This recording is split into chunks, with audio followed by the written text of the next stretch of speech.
Matius pasal 28 ayat 11 sampai 15. Saya akan membacakannya, Bapak Ibu Saudara silahkan memperhatikan. Demikian firman Tuhan. Ketika mereka di tengah jalan, datanglah beberapa orang dari penjaga itu ke kota dan memberitahukan segala yang terjadi itu kepada imam-imam kepala. Dan sesudah berunding dengan tua-tua, mereka mengambil keputusan lalu memberikan sejumlah besar uang kepada serdadu-serdadu itu dan berkata, "Kamu harus mengatakan bahwa murid-muridnya datang malam-malam dan mencurinya ketika kamu sedang tidur. Dan apabila hal itu kedengaran oleh wali negeri, kami akan berbicara dengan dia, sehingga kamu tidak beroleh kesulitan apa-apa." Mereka menerima uang itu dan berbuat seperti yang dipesankan kepada mereka. Dan cerita ini tersiar di antara orang Yahudi sampai sekarang ini. Bapak Ibu, saya memberi judul, nggak enak judulnya, yaitu orang yang berdusta. Anehnya, dalam bacaan kita ini Bapak Ibu, tokoh pendusta itu justru imam-imam dan tua-tua. Lalu melibatkan serdadu-serdadu. Kan sebenarnya tentara, serdadu, penjaga keamanan ini kan harus jujur. Harus bisa dipercaya. Apalagi imam-imam dan tua-tua yang memang pekerjaannya itu dalam bidang rohani. Tapi justru menjadi tokoh pendusta. Ngeri sekali. Nah, dari bacaan kita tadi, Matius 28 ayat 11 sampai 15, saudara, itu ada 5 hal tentang orang-orang yang berdusta. Kisah ini terjadi setelah Yesus bangkit. Maka dustanya juga berkaitan dengan kebangkitan Yesus itu. Kita tahu setelah Yesus bangkit, malaikat datang, terjadi gempa bumi yang dahsyat, sampai penjaga-penjaga itu pingsan seperti orang mati. Lalu malaikat ini memberikan perintah kepada perempuan-perempuan yang datang ke kubur itu, supaya memberitakan tentang kebangkitan Yesus. Dan para perempuan itu taat. Para perempuan ini memberitakan tentang kebangkitan Yesus. Dan ajaib, para perempuan inilah orang yang pertama yang bertemu dengan Yesus setelah bangkit. Mereka berjumpa dengan Yesus. Maka mereka bukan hanya percaya bahwa Yesus hanya seorang nabi dan rasul, melainkan mereka menyembahnya. Mereka tahu bahwa Yesus adalah Allah yang hidup. Kemudian Tuhan Yesus memerintahkan supaya perempuan ini memberitahu kepada murid-murid yang sedang ketakutan, "Pergi ke Galilea, di sanalah engkau akan bertemu dengan aku," kata Tuhan Yesus. Jadi intinya saudara, Tuhan Yesus ingin orang-orang yang ketakutan, yang imannya lagi runtuh ini dipulihkan lagi. Dia retreat. Dia ingat bagaimana waktu mereka dipanggil, mereka begitu radikal meninggalkan segalanya ikut Yesus. Tiba-tiba mereka menjadi orang yang sangat ketakutan berada di rumah yang terkunci rapat-rapat. Tuhan bilang, "Ayo kita retreat dulu." Nah, itu kisah setelah Yesus bangkit, lalu diteruskan dengan kisah pendusta ini. Nah, 5 pelajaran yang kita akan renungkan. Yang pertama, ayat 11. Ketika mereka di tengah jalan, jadi murid-murid ini, para perempuan di tengah jalan, saudara, datanglah beberapa orang dari penjaga-penjaga itu, jadi para serdadu yang tadi sempat pingsan sampai seperti orang mati, ke kota dan memberitahukan segala yang terjadi itu kepada imam-imam kepala. memberitahukan segala yang terjadi itu kepada imam-imam kepala. Jadi Bapak Ibu, sebenarnya orang yang berdusta itu tahu kebenaran. Dia tahu semua. Kejadian yang benar-benar itu dia tahu. Bagaimana ada gempa bumi dia tahu. Bagaimana malaikat datang sampai dia pingsan dia tahu. Bagaimana kubur kosong Yesus sudah bangkit dia tahu kebenaran itu. Tapi memang dia memilih jadi orang pendusta. Ngeri sekali. Jadi Bapak Ibu, orang yang berdusta itu sebenarnya dia tahu kebenaran. Tetapi dia tidak mau hidup dalam kebenaran. Ngeri sekali. Orang tahu kebenaran tetapi tidak mau hidup dalam kebenaran. Dia pilih jadi pendusta. Dusta itu saudara istilah lainnya bohong. Istilah lainnya lagi menipu. Zaman sekarang itu dibilang suka bikin hoax. Itu para pendusta. Sebenarnya semua orang-orang model gitu, dia tahu sesuatu yang benar itu tahu. Tapi dia milih jalan hidupnya yang salah. Jadi pendusta. Dan Bapak Ibu, Alkitab mencatat orang itu walaupun nggak pergi ke dukun, walaupun nggak ke kuburan ngirim kembang dan bicara sama orang mati, walaupun dia nggak punya jimat, walaupun dia tidak pergi ke paranormal, ketika dia bohong, dia dusta, dia menipu, dia ikut sang pembohong yang besar itu, iblis. Ngeri sekali. Saya yakin tua-tua ini, saudara, para imam ini, apalagi imam kepala, dia pasti tahu tentang 10 hukum yang diberikan Tuhan kepada Musa. Nah, imam-imam ini, saudara, dia kaum Sanhedrin. Dia itu golongan Mahkamah Agung. Dia yang mengajarkan tentang Taurat, karena hukum orang di Alkitab kita Perjanjian Lama, saudara, itu patokannya bukan KUHP, saudara, tetapi patokannya hukum Taurat. Jadi dia tahu persis.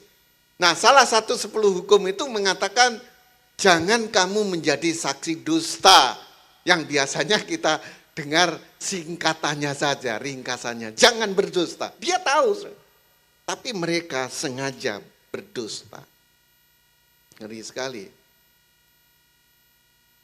Memilih sesuatu yang salah. Ngeri sekali. Ngeri sekali. Nah, ini pertama yang perlu kita tahu. Orang yang berdusta sebenarnya tahu kebenaran, tetapi mereka tidak hidup dalam kebenaran. Lalu yang kedua, ayat 12. Ini tentang orang yang berdusta. Dan sesudah berunding dengan tua-tua, jadi imam-imam kepala setelah mendengar laporan berita yang benar dari para serdadu ini, kejadian yang real, faktual, maka dia berunding dengan tua-tua. Mereka mengambil keputusan lalu memberikan sejumlah besar uang kepada serdadu itu. Intinya Bapak Ibu, orang yang berdusta itu biasanya mencari keuntungan pribadi. Kalau serdadu ya dikasih uang, itu untung ya. Lalu untungnya apa imam kepala dan tua-tua ini? Untungnya nama baiknya terjaga. Karena mereka lah yang menuntut, salibkan dia, salibkan dia. Kalau sampai Yesus bangkit, mereka akan malu. Maka untuk menutupi kesalahan mereka, dia melakukan dusta. Mencari keuntungan supaya dia tetap menjabat sebagai Mahkamah Agung. Sebagai anggota Sanhedrin. Sebagai orang yang terhormat. Keuntungannya terjaga di situ. Nah, karena mereka menggunakan segala cara untuk mencari keuntungan, maka mereka menukar kebenaran dengan dusta. mengorbankan kebenaran demi keuntungan sendiri. Akhirnya mereka berani berdusta. Makanya saya sering berteriak-teriak dari mimbar Bapak Ibu, khususnya ibu-ibu saya beritahu begini, ibu-ibu kalau suamimu banyak duit, ya tentu bersyukur, tapi harus tanya dari mana ini. Jangan-jangan suami Anda koruptor itu. Saudara bahagia terima uang, tahu-tahu dia ditangkap masuk penjara, saudara susah. Semuanya disita. Karena ada orang-orang yang demi keuntungan mengorbankan kebenaran. Bapak Ibu tahu 2-3 hari yang lalu ada bupati dan anggota pemeriksa keuangan itu ditangkap KPK. Padahal sudah banyak contoh orang yang ditangkap KPK itu. Padahal pejabat tinggi itu nggak usah korupsi aja, fasilitasnya udah mewah.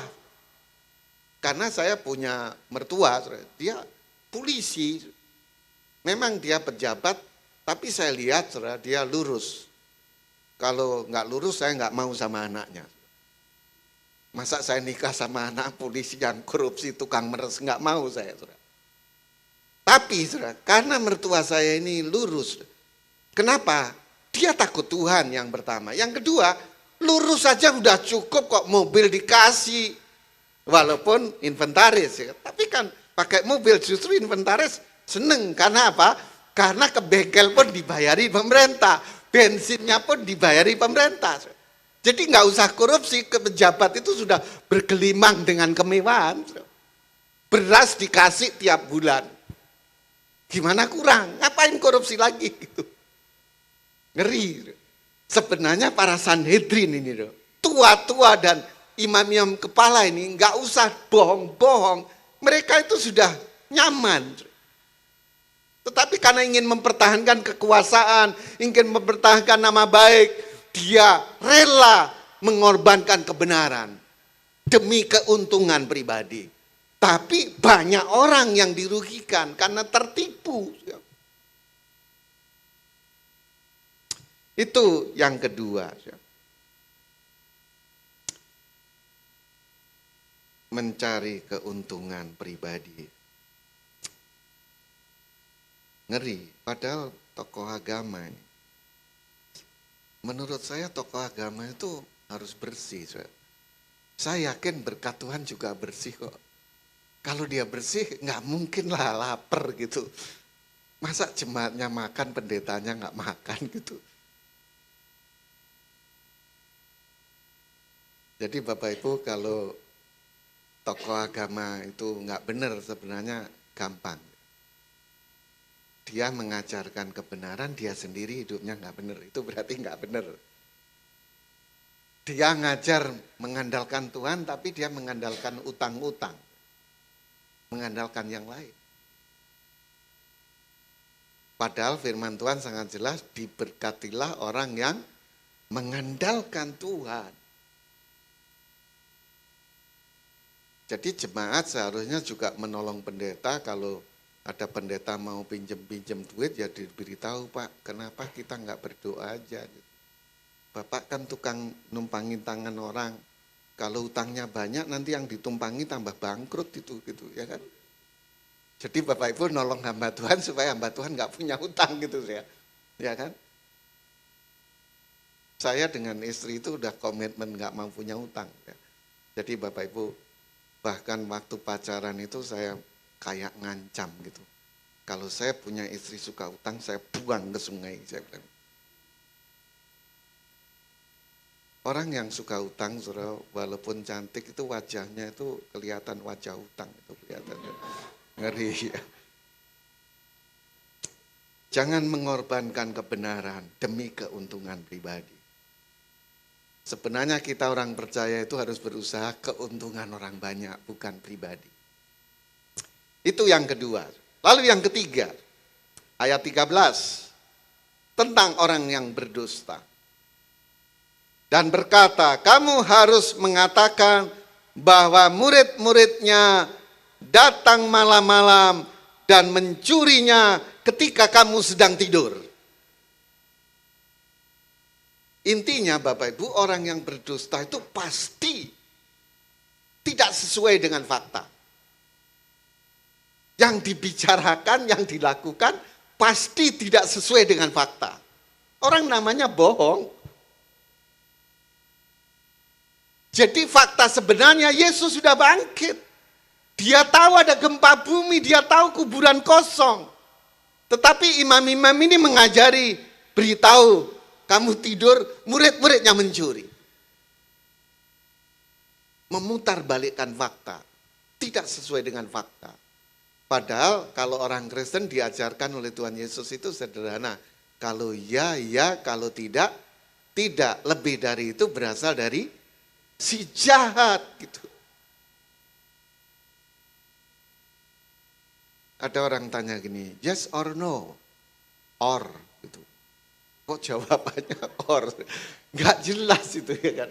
Suruh milih yes or no, dia pilih or. Kalau ya, ya, tidak, tidak.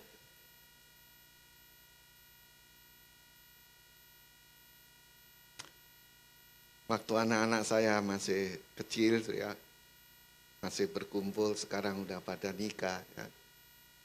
Itu kalau dia minta sesuatu terus saya bilang iya gitu ya. Pasti anak saya ngomong gini, Bapak nggak pernah bohong kan? Bapak nggak bohong gitu. Pasti bilang gitu.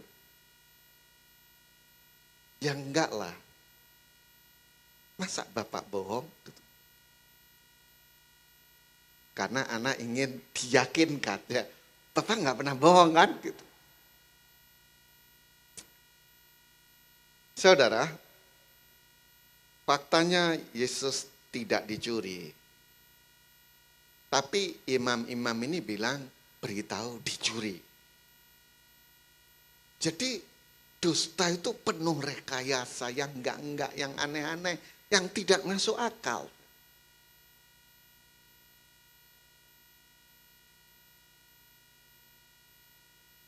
Nah, kita harus bicara jujur. Kalau ya, ya, tidak, tidak. Gitu.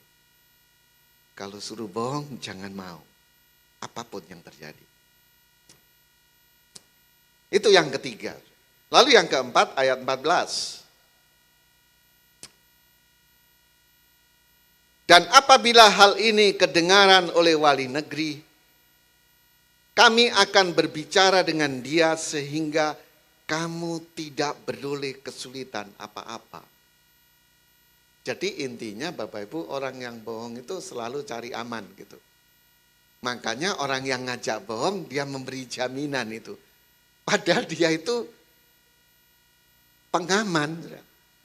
Serdadu-serdadu ini kan aparat keamanan. Tapi dia merasa aman kalau dilindungi oleh pejabat-pejabat.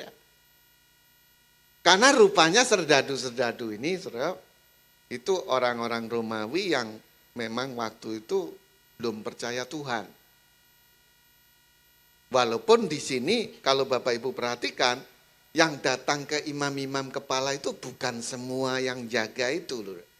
Karena waktu Yesus disalibkan, salah satu penjaga itu ada yang bilang, wah dia ini orang benar gitu. Orang mengatakan kemungkinan dia bertobat, makanya nggak ikut-ikut. Walaupun sama-sama serdadu, sama-sama perlu uang. Tapi dia tahu Yesus orang yang benar, dia tidak mau dusta.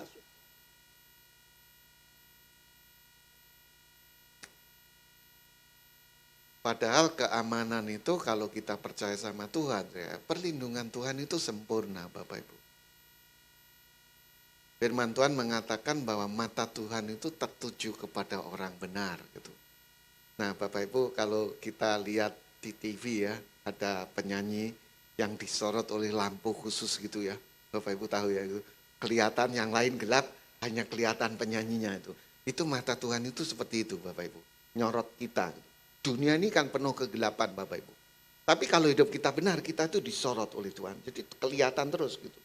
Makanya kalau orang-orang mau jahat itu pasti dilindungi, dijaga. Saya sering bersaksi Bapak Ibu, saya lahir di Malang, besar di Malang, Jawa Timur. Ya.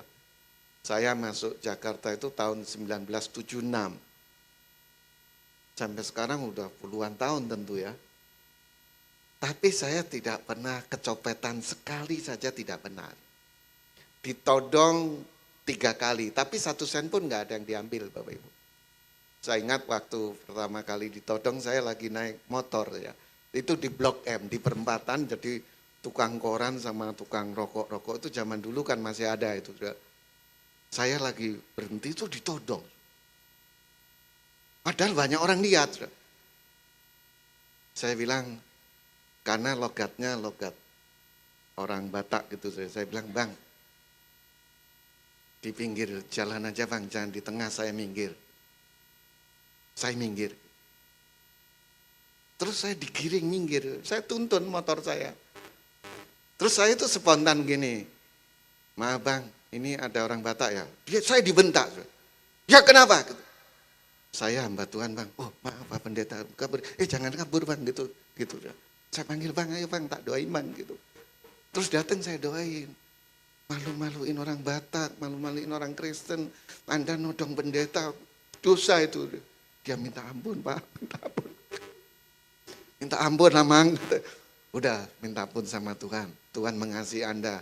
Percaya Yesus jadi orang Kristen yang benar gitu. 1 sen pun nggak ada diambil. Itu pertama kali ditodong. Kedua kali ditodong di Blok M. Bapak Ibu saya udah bawa mobil. Turun mobil itu ada 3 orang. Lorong saya pakai pisau. Jangan teriak, saya tusuk kamu. Saya bilang, ya saya nggak akan teriak. Anda minta apa? Keluarkan dompet. Gitu. Saya keluarkan dompet, kebetulan Bapak Ibu memang saya itu punya komitmen kalau keluar, pokoknya saya nggak bawa duit. Paling bawa duit itu untuk bayar parkir, beli bensin, tol, atau persembahan. Itu paling itu aja. Saya jarang beli-beli sesuatu sendiri Bapak Ibu. Waktu itu saya hanya bawa uang parkir aja. 20.000 saya bilang, Bang saya nggak punya duit, ini loh buktinya gitu. Mau ambil ini, boleh gitu. Tapi tak doain dulu gitu. Oh Bapak Kristen ya? Iya. Oh sama-sama, kabur dia. Yang nodong Kristen juga. Nah yang ketiga itu saya agak sebel banget. Karena di perempatan dulu namanya Coca-Cola Bapak Ibu. Perempatan Cempaka Putih itu ya, Coca-Cola. Nah di situ itu sebelah sana itu namanya Riario Bapak Ibu. Di situ banyak kampung kumuh. Dan dulu itu ada namanya Kampak Merah. Ya. Kampak Merah. Nah saya setiap nyetir Bapak Ibu, pokoknya di perempatan berhenti itu pasti mobil saya pepetkan mobil orang lain supaya orang nggak bisa masuk. Ya kan? Tapi waktu itu nggak tahu bagaimana, saudara saya itu nggak mepet mobil orang lain. Saya lihat 7 orang Bapak Ibu. Dan kampaknya dilihatin merah. Saudara. Saya berdoa Tuhan lindungi saya. Ternyata mobil lain dilewati, dia menuju mobil saya Bapak Ibu. Akhirnya saya spontan saya buka, saya bilang salam gitu. Dia bilang salam, dia bilang gitu. Terus dia bilang gini saudara, salah sasaran pendeta saya ini, gitu. Kabur dia. Saya bilang wah ini pasti jemaat Tiberias ini saudara. Pasti. Karena waktu itu saya jadi pendeta Tiberias saudara. Tapi tidak tersentuh. Karena perlindungan Tuhan itu sempurna. Perlindungan Tuhan sempurna. Karena mata Tuhan tertuju kepada orang benar. Dilindungi Tuhan.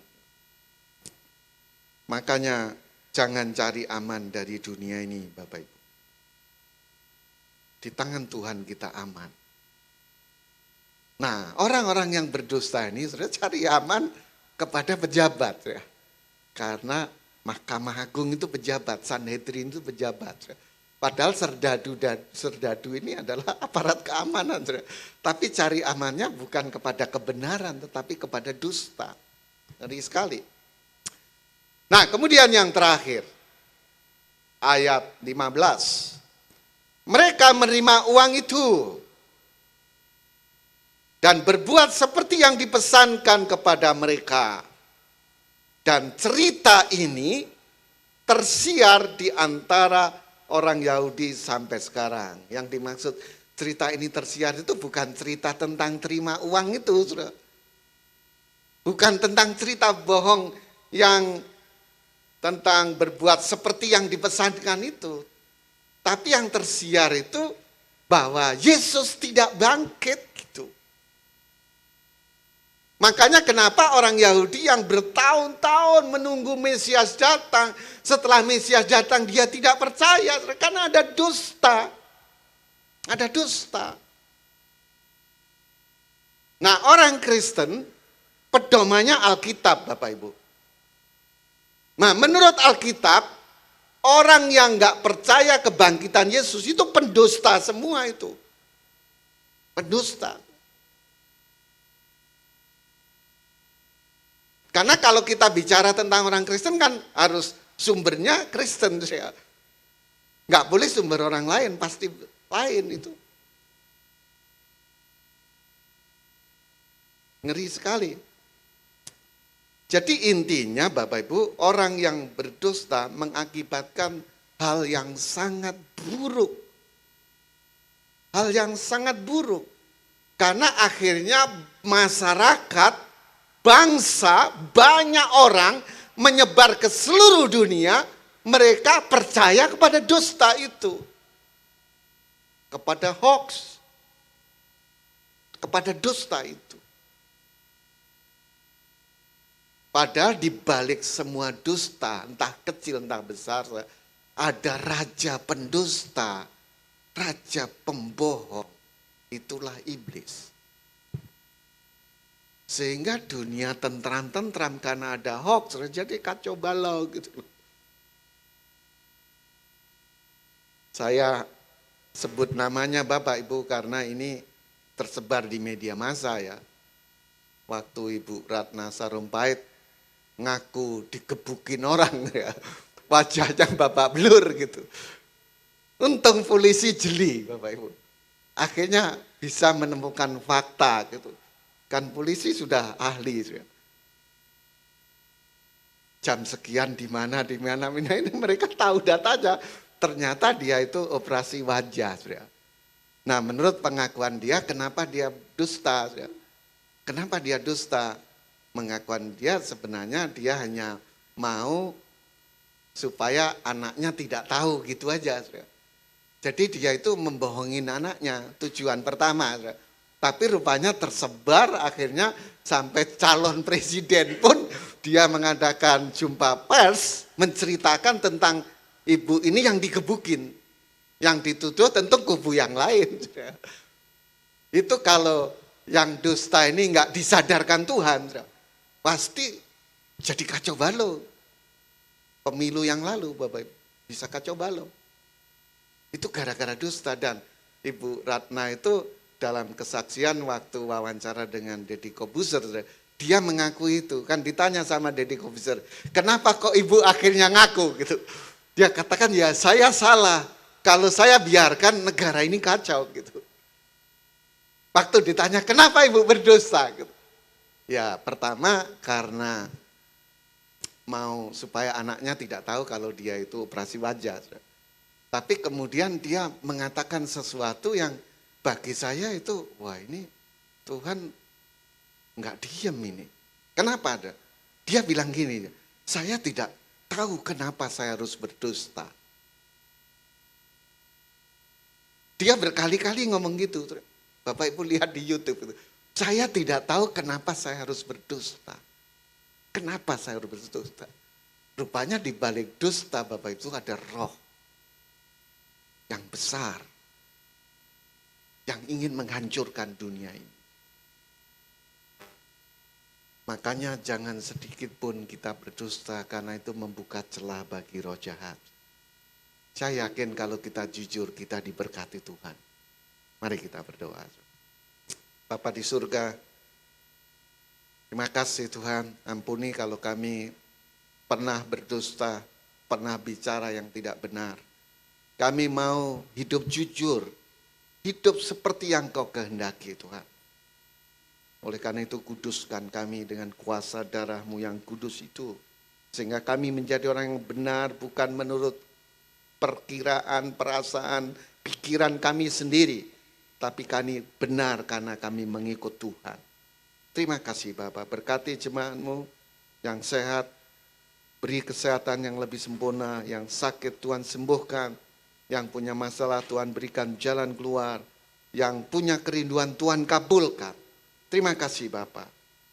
Dan kami selalu berdoa seperti yang Tuhan Yesus ajarkan. Bapa kami yang di surga, dikuduskanlah namamu, datanglah kerajaan-Mu, jadilah kehendak-Mu di bumi seperti di surga. Berikanlah kami pada hari ini makanan kami yang secukupnya, dan ampunilah kami akan kesalahan kami, seperti kami juga mengampuni orang yang bersalah pada kami. Dan janganlah membawa kami ke dalam pencobaan, tetapi lepaskanlah kami dari yang jahat, karena Engkaulah yang punya kerajaan dan kuasa dan kemuliaan sampai selama-lamanya. Amin.